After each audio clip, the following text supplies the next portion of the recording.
Matthew 27, verses 9 and 10, we're told that Matthew's totally confused here. First, he quotes part of a prophecy from Zechariah. Then he says it comes from Jeremiah. Then he takes the whole thing totally out of context. How can you possibly believe in the inspiration of the New Testament, or that Matthew was writing accurately with something this botched and garbled?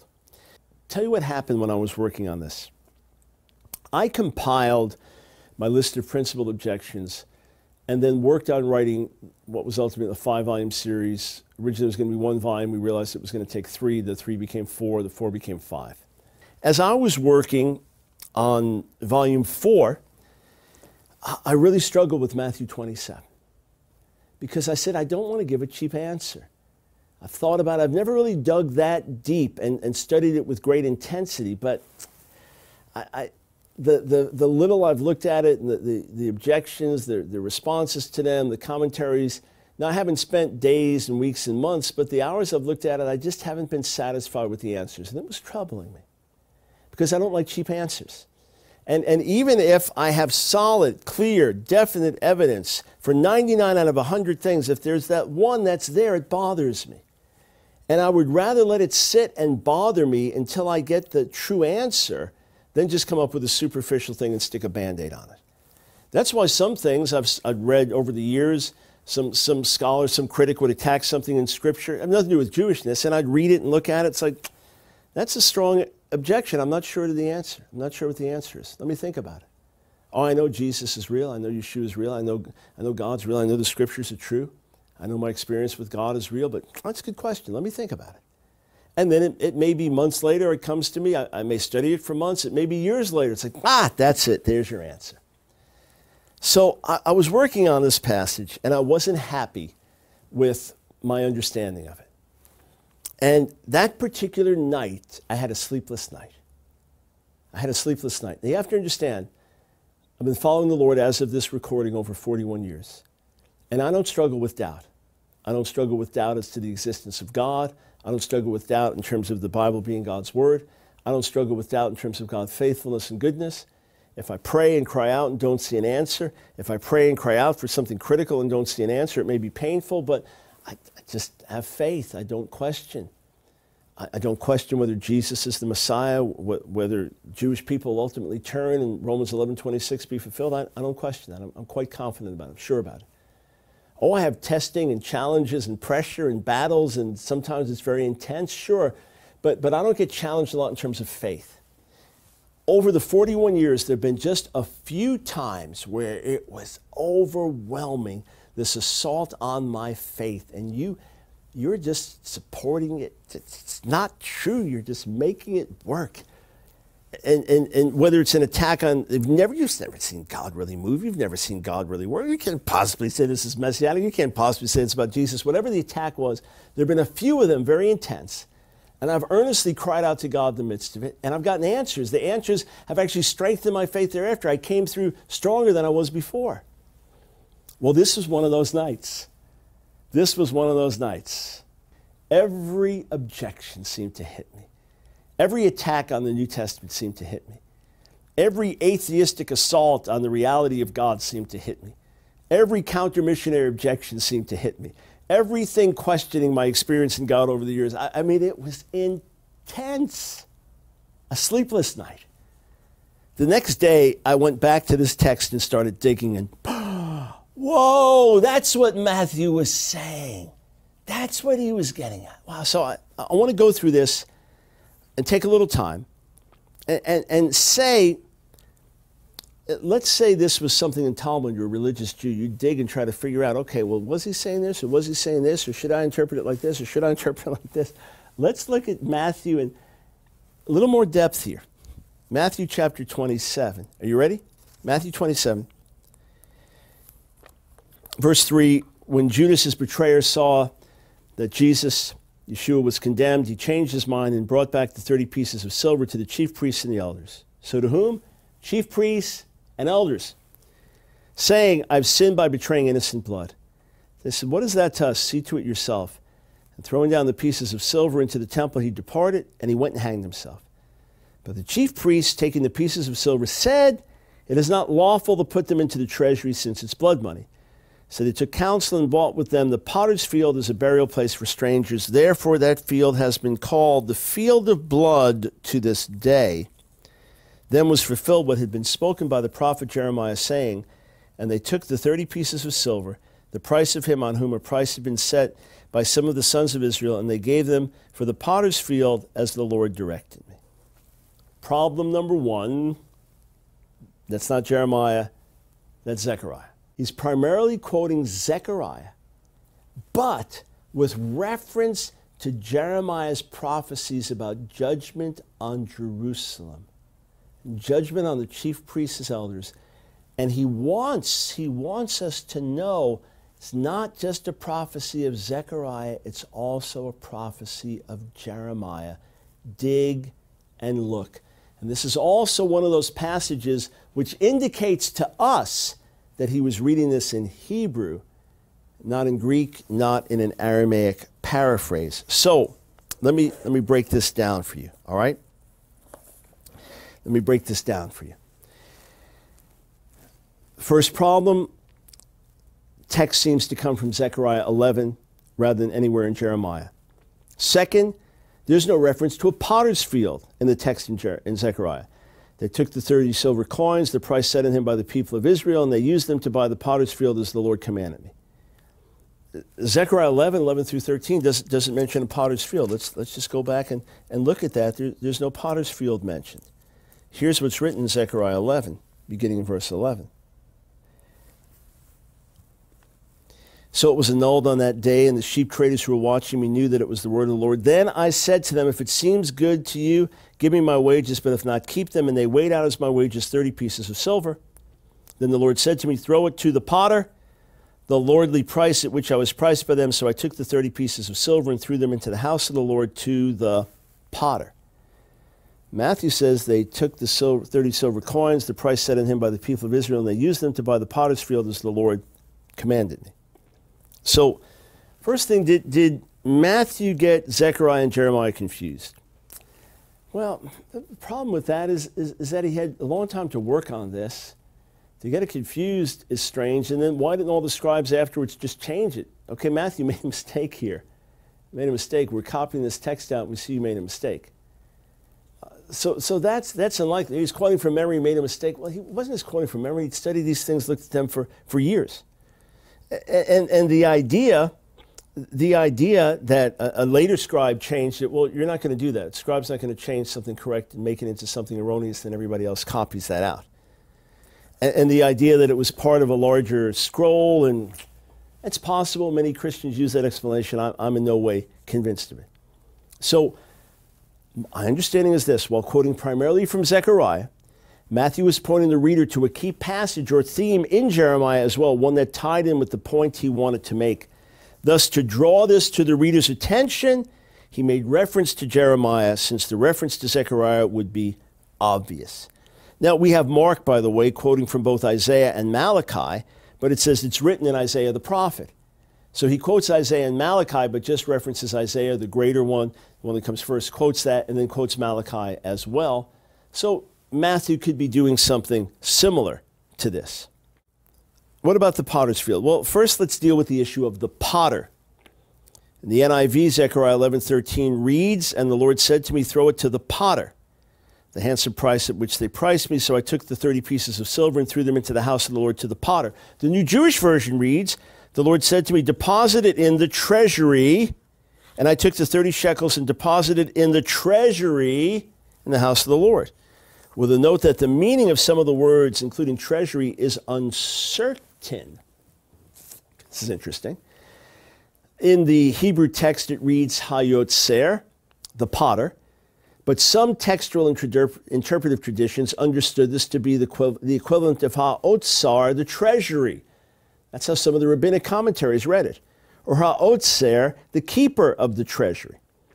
So rabbinic traditions are saying, is this the potter, or is it treasury, or the keeper of the treasury? The only issue is that the Hebrew yotzer itself does not mean treasurer or treasury or keeper of the treasury. It does not mean that. It means potter, one who forms things within the Hebrew Scriptures. Also, the text literally says throw it, not deposit it. Not deposit it in the treasury, but throw it to the potter. The Septuagint understood hayotzer to refer to the furnace, smelt meaning smelter, a possible with otherwise unattested usage of this noun in the Tanakh. So, which version did Matthew follow? Well, he cited the Septuagint in part, but did he cite it here? No, not in full here. Did he follow the tradition reflected later in the Targum, the Targumic interpretation, tying it with the treasury? No. See, these were interpretive traditions that were available in his day, either in writing or orally. Did he follow either one? No. What did he do? He translated directly from the Hebrew, rendering hayotzer as the potter, but with the addition of one detail that in hindsight made tremendous prophetic sense. The money that was cast into the house of the Lord for the potter was actually used to buy the potter's field. Matthew is adding that in to explain the money for the potter was given to buy the potter's field. What did the potter do with the money? The potter bought a field. In other words, this was not a matter of Matthew creating a story to fit the biblical text, as if his secret agenda was to make it look as if Jesus fulfilled the prophecies. Rather, as Carson noted, D.A. Carson, when we examine Matthew's quotation clause by clause, we can see impressive reasonings for holding that the narrative does not grow out of the prophecy. Did you get that? Matthew is talking about the potter using the money to buy a field, right? Zechariah 11 doesn't speak about potter's field. It speaks about the potter. If Matthew was saying, ooh, look at this. I'm going to create a narrative that the money was used to buy a potter's field. That's what I'm going to do. I'm going to create a narrative, the money was used to buy a potter's field, then I'm going to put that back in the Hebrew text. Well, why when the Hebrew text doesn't talk about it? Rather, this actually happened. The money was actually used to buy the potter's field, and Matthew looks at this, says the same 30 pieces of silver involved in a betrayal, 30 pieces of silver, and the potter's field is bought. Zechariah 11 says, given to the potter. Potter's field is bought with the 30 pieces of silver. This actually happened. Oh, look at this. He didn't create the text in Matthew to line up with something that wasn't in Zechariah. Something actually happened in his day. And when he looked back in Zechariah, he said, what do you know? Look at this. But let's go further with this. Let's go further. Why did he make reference to Jeremiah? It's one thing to say, okay, small jump. I took the 30 pieces of silver, threw them into the house of the Lord to the potter. Small jump from that to the potter for his field. I mean, that's nothing. Why did he make reference to Jeremiah? Wasn't this prophecy close enough? Why didn't he just say Zechariah? Why did he make reference to Jeremiah? There's a reason for it. There's a reason for it. Any reader familiar with the scriptures would have known that the verse itself was drawn from Zechariah, not Jeremiah. So there must be something else to which Matthew was pointing. Now, some said, well, maybe he talks about the potter in Jeremiah 18. Interesting, but no real connection. Well, he buys a field in Jeremiah 32. Is it talking about buying the field? No. I don't think so there. Jeremiah 19. Jeremiah 19. This is the larger prophecy, Jeremiah 19 and Zechariah 11. Check this out. Jeremiah 19, the prophet is commanded by the Lord to buy a clay jar from a yotzer potter. And he's to take it in the presence of the elders and the priests. Remember Matthew 27, the chief priests and the elders? And he's to go to the valley of Ben Hinnom near the entrance of the potsherd gate. And he's to proclaim a word of solemn judgment. This is what the Lord Almighty, the God of Israel, says. Listen, I'm going to bring a disaster on this place that will make the ears of everyone who hears it tingle. 19:11, this is what the Lord Almighty says. I will smash this nation and the city just as this potter's jar is smashed and cannot be repaired. Now, look at this.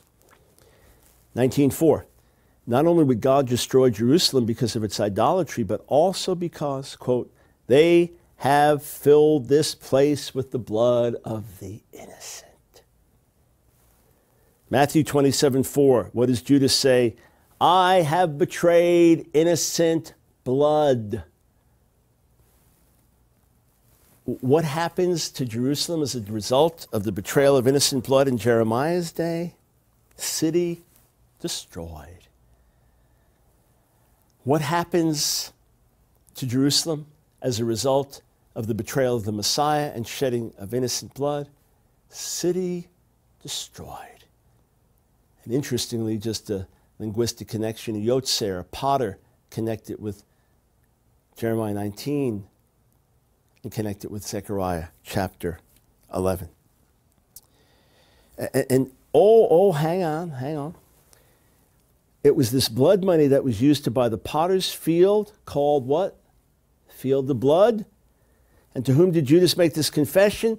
And who was it that decided to use the blood money to buy the potter's field? It was the chief priests and the elders, shades of Jeremiah 19:1.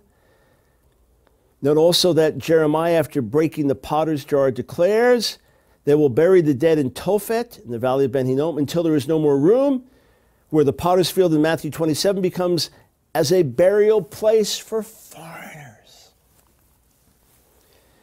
As a result, Michael Knowles points out, whereas both were formerly associated with potters, they now carry names connoting bloodshed, valley of slaughter, and field of blood.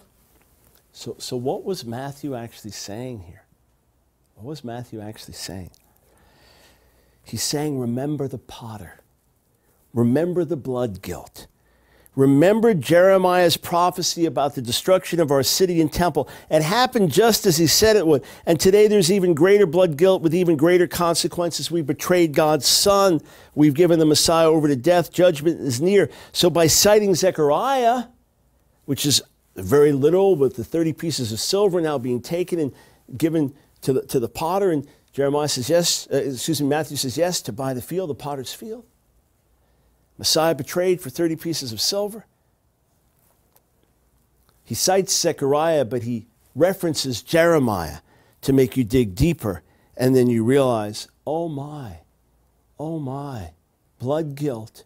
Chief priests and elders seeing this, complicit, not repenting. Potter, field of blood, valley of slaughter, foreigners buried. Wow. Jeremiah is speaking of this. Zechariah is speaking of this. Matthew ties them together. D.P. Senior notes, the explicit details which have been fulfilled are spelled out in the words of Zechariah, but it is the tragic tone of Jeremiah's prophecy that colors the accomplishment of God's will in a moment of betrayal and truth. And other scholars have pointed out that there's a connection between Jesus and Jeremiah in many ways through Matthew's gospel, hence yet another connection at the end here. Now, here's a question. Was Zechariah really prophesying the betrayal of the Messiah? Listen to what the Jewish Study Bible says. This is written by leading Jewish academics. Many ancient readers found in Zechariah numerous references to messianic times. As expected, some early Christian readers understood them in Christological terms. See, for instance, Mark 14:27, Zechariah 13:7, smite the shepherd, the sheep will be scattered. Matthew 27:9 and Zechariah 11:12 and 13. John 19:37, the look on me whom they've pierced, Zechariah 12:10. John 12:15 and Zechariah 9:9, the Messiah riding meek and lowly on a donkey. Rabbinic Judaism interpreted many of these texts in relationship to Messianic times as well. Messianic times still to come, they say. Zechariah 3:8, 6:12, and the Targum are understood with reference to Messiah. Zechariah 12:10, pointing to the Messiah from the house of David in the Talmud, Sukkah 52a. But is there messianic significance to Zechariah 11:12 and 13? You know, it's fascinating. Rabbinic interpretation here is all over the place. They weighed out my hire 30 pieces of silver. Targum Jonathan, this is Rashi, paraphrases, and they performed my will with a few men. There were a few good men among them, such as the craftsmen and the sentries, Daniel, so on and so forth. But I do not know how to explain the expression here of 30 pieces of silver exactly. Rashi says, I don't know, except that kesef, silver, is an expression of desire. Our sages too explained it in this way: the bundle of desirable ones he took in his hand. The 30 they explained in the following manner: there are 45 righteous men in every generation. They brought proof from Hosea 3, and on, to get to 15, down to 30, and 15 in Babylon, 30 in Israel. I took the 30 pieces of silver, cast them into the house of the Lord in the land of Israel. Number 30 is explained by the Midrash, that our father Abraham was promised that no generation would have fewer than 30 righteous. It's like, what? It's all over. It's 30 pieces of silver. Here, summary of what rabbinic commentaries said: standard wage for a shepherd, 30 pieces. The 30 pieces allude to 30 righteous people who are alive in every generation, and on and on. No, Matthew sees. This is talking about the shepherd. This is talking about the shepherd who's betrayed, the shepherd who's rejected, the shepherd who represents the king, the ruler of the people. And it literally happens with regard to the Messiah. He's sold for just 30 pieces of silver. He's betrayed. And then the money given to the potter, Matthew says, to buy the potter's field. And then the striking parallels between Jeremiah 19 and Matthew 27. So I take time to say, the deeper you dig, the more rich insight you get.